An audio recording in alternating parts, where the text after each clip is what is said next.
అందరికీ నమస్కారం అండి. ప్రతి ఒక్కరూ ప్రతిరోజు దేవుడికి పూజ చేస్తూ ఉంటారు. అయితే ఒక్కొక్కరు దేవుడిని ఒక్కొక్క రకంగా ఆరాధిస్తూ ఉంటారు. శక్తి కొలది పూజ చేసిన తర్వాత తప్పకుండా నైవేద్యం పెడుతూ ఉంటారు. పండ్లు, కలకండ, బెల్లం పాయసము ఇలా ఎవరి శక్తిని బట్టి వాళ్ళు నైవేద్యం పెడుతూ ఉంటారు.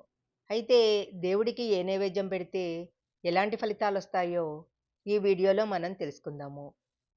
దేవుడికి పూజ చేసిన తర్వాత వినాయకుడికి జామ పండును నైవేద్యంగా పెట్టినట్లయితే ఏ పని తలపెట్టినా ఎలాంటి అడ్డంకులు లేకుండా ఆ పని నిర్విఘ్నంగా పూర్తవుతుంది.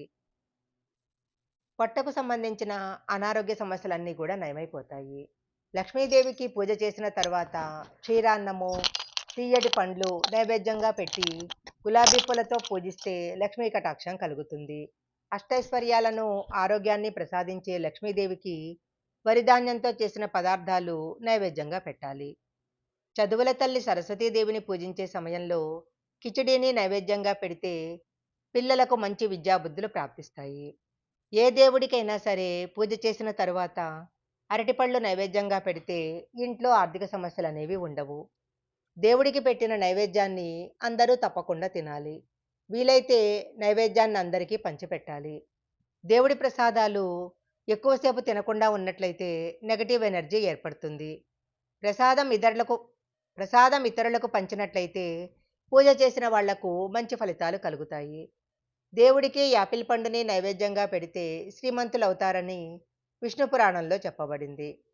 దేవుడికి వేడిగా ఉన్న పదార్థాలను ఎప్పుడూ నైవేద్యంగా పెట్టకూడదు. అలాగే చల్లటి పదార్థాలను కూడా పెట్టకూడదు. గోరువెచ్చటి పదార్థాలను దేవుడికి నైవేద్యంగా పెట్టాలి. నైవేద్యం పెట్టేటప్పుడు మధ్యలో నీళ్లను చల్లుతూ ఉండాలి.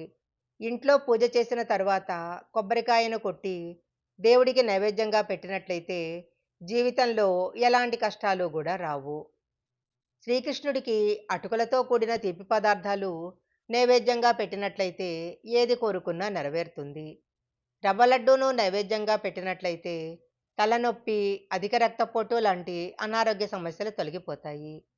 వినాయకుడి పూజ చేసిన తర్వాత మామిడి పండు సమర్పించినట్లయితే గృహ నిర్మాణ సమస్యలు ఉండకుండా ఉంటాయి.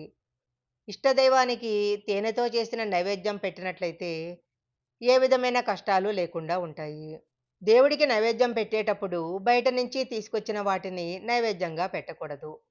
శివుడికి కొబ్బరికాయ, అరటిపండ్లు నైవేద్యంగా పెట్టి మారేడు దళాలతో పూజ చేసినట్లయితే శివుడి యొక్క అనుగ్రహము ఎప్పుడూ కుటుంబం పైన ఉంటుంది. ప్లాస్టిక్ వస్ ప్లాస్టిక్ ప్లేట్లలోనూ, స్టీల్ గిన్నెల్లోనూ దేవుడికి నైవేద్యం పెట్టకూడదు. ఎప్పుడూ వెండి ప్లేట్‌లో కానీ, ఇత్తడి ప్లేట్‌లో కానీ నైవేద్యం పెట్టాలి. అలా కుదరని వారు కనీసం తమలపాకు మీద కానీ, అరిటాకు మీద కానీ నైవేద్యం పెట్టాలి. ఎవరికి వారు నైవేద్యం పెట్టే పదార్థాలను స్వయంగా తయారు చేసుకోవాలి. వేరొకరి చేత చేయించినట్లయితే, నా తరపున వేరొకరు చేస్తున్నారు, అపరాధం ఉంటే క్షమించమని దేవుడిని అడగాలి. నైవేద్యం పెట్టిన తర్వాత తప్పకుండా దేవుడికి హారతివ్వాలి.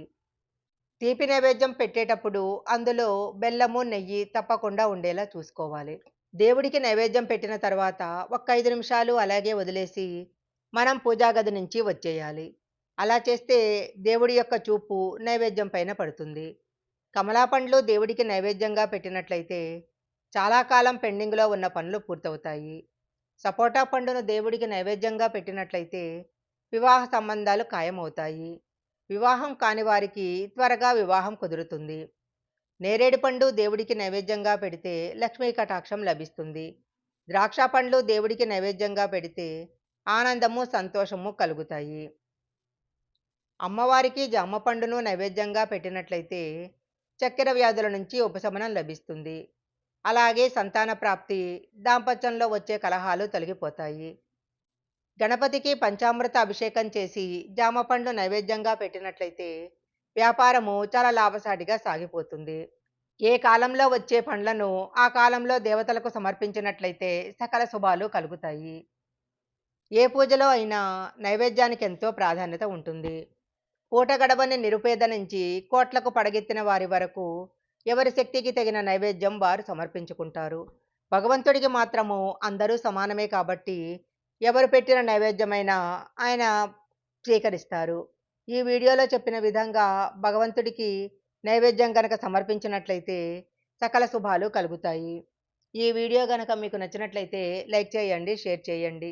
ఎలాంటి ఇలాంటి మరిన్ని వీడియోల కోసం మా ఛానల్ సబ్స్క్రైబ్ చేసుకోండి. పక్కనే ఉన్న బెల్ ఐకాన్ని యాక్టివేషన్ చేసుకుంటే మేము పెట్టే వీడియోలన్నీ కూడా మీకు ముందుగానే నోటిఫికేషన్‌గా వస్తాయి. మరొక మంచి వీడియోతో మళ్ళీ కలుసుకుందాం.